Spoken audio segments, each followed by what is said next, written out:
Shalom, selamat berjumpa kembali dalam Sapaan GKK. Kita bersyukur atas kebaikan Tuhan dalam semua musim kehidupan kita. Dan kita percaya kebaikan Tuhan akan terus-menerus mengalir dalam hidup kita. Saya mengajak kita berdoa sebelum merenungkan firman Tuhan. Bapa yang baik, terima kasih atas kebaikan, kesetiaan Tuhan dalam hidup kami. Tolong kami supaya hati kami tidak dipengaruhi dengan situasi yang terjadi di sekeliling kami. Tapi biarlah pemahaman kami, pengenalan kami, kepercayaan kami bahwa Allah berdaulat dalam hidup kami, menolong kami untuk tetap mempercayai-Mu bahwa Engkau Allah yang baik. Sebentar kami akan merenungkan kebenaran firman-Mu. Roh Kudus, terangilah hati kami, untuk kami boleh mengerti dan taat untuk melakukannya. Dalam Kristus Yesus kami berdoa. Amin. Firman Tuhan hari ini terambil dari 2 Korintus 7 ayat 2-16, tapi saya hanya membaca ayat 8 dan 9. Demikian firman Tuhan. Jadi meskipun aku telah menyedihkan hatimu dengan suratku itu, namun aku tidak menyesalkannya. Memang pernah aku menyesalkannya karena aku lihat bahwa surat itu menyedihkan hatimu. Kendati pun untuk seketika saja lamanya. Namun sekarang aku bersuka cita, bukan karena kamu telah berduka cita, melainkan karena duka citamu membuat kamu bertobat. Sebab duka citamu itu adalah menurut kehendak Allah, sehingga kamu sedikit pun tidak dirugikan oleh karena kami. Saya memberi tema kita hari ini, teguran pahit tetapi menyembuhkan.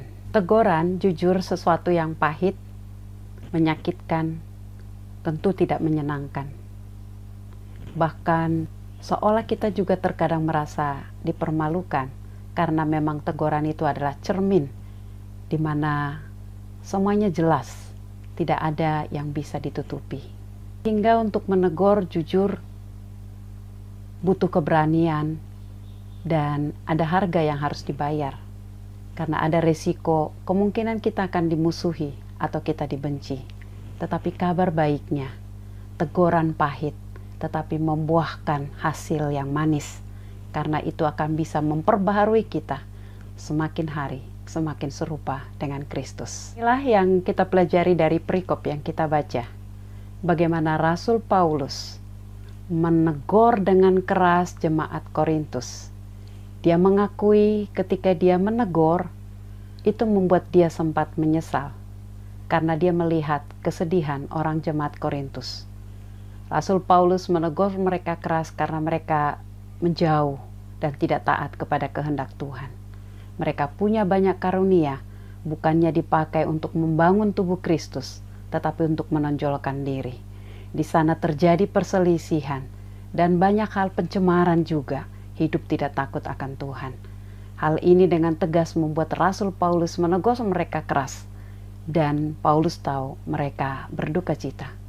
Tetapi kita baca dalam ayat ini Rasul Paulus berkata, tapi dia tidak menyesal pada akhirnya.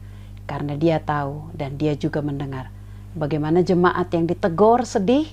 Mungkin ada yang marah, tapi dari kesaksian mereka akhirnya mengalami pertobatan. Kasih Paulus kepada jemaat di Korintus, kasih itu yang membuat dia harus berani bayar harga, menegur mereka dengan keras. Dan karena kasih itulah oleh pekerjaan Roh Kudus, jemaat ini bertobat dan mengalami perubahan.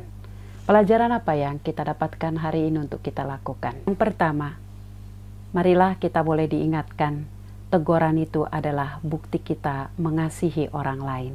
Jika kita mengasihi orang lain, maka kita tidak akan diam ketika melihat kesalahan orang lain. Kita ingin juga orang lain mengalami pertumbuhan. Karena memang tidak ada yang sempurna, kita pun harus siap untuk ditegur. Tuhan bisa pakai orang lain untuk menegur kita. Hanya memang yang perlu diingat tentu dengan kasih, dengan bijak. Kita doakan untuk kesiapan hati orang itu. Dan yang tentu 4 mata, jangan di depan umum karena itu mempermalukan. Dan yang tentu kita punya motivasi yang tulus dan murni untuk kebaikan orang itu. Percayalah, cepat atau lambat orang itu atau bertobat dan mengalami perubahan. Tetapi kenyataannya saya pun mengalami, belum melihat pertobatan orang itu. Tidak apa-apa, yang penting bagian kita, karena kita berhutang lain salah, kita diam. Bagian yang kedua, teguran itu menyembuhkan, bahkan mengubahkan. Kita pasti mengalami bagaimana kita bertumbuh lewat orang-orang di sekitar kita yang mengasihi kita, yang memberi masukan kepada kita, memberikan bahkan teguran kepada kita. Saya yakin setiap kita punya pengalaman itu. Pada saat itu kita malu, kita kesal, tapi kita lihat sampai saat ini bagaimana kehadiran orang-orang itu sungguh memberkati dan mengubahkan kita. Bayangkan jika ada orang di sekitar kita, mereka melihat kesalahan kita dan mereka tidak memberikan masukan, maka tidak akan terjadi perubahan. Mereka mungkin memuji-muji kita dan kita senang, tetapi itu akan mematikan karakter kita, membuat karakter kita tidak bertumbuh. Biarlah lewat hari ini, memang teguran itu menyakitkan dan pahit, baik yang menegur maupun kita yang ditegur. Tetapi lihatlah hasilnya, teguran itu manis, menyembuhkan dan mengubahkan, dan yang tentunya membawa kita semakin hidup, mempermuliakan Tuhan dan menjadi saluran berkat bagi sesama kita. Mari kita berdoa. Bapa yang baik, terima kasih untuk hari ini kami belajar bahwa dalam realita kehidupan kami terkadang sungkan untuk memberikan masukan kepada teman kami, atau kami terkadang tidak menerima masukan atau teguran orang lain. Oleh karena itu, biarlah kami memiliki hati yang punya kerelaan menanggung resiko, mau memberikan teguran kepada orang di sekitar kami yang salah, dan beri kami hati yang terbuka juga untuk menerima teguran atau masukan, sehingga kami pun semakin bertumbuh di dalam Tuhan.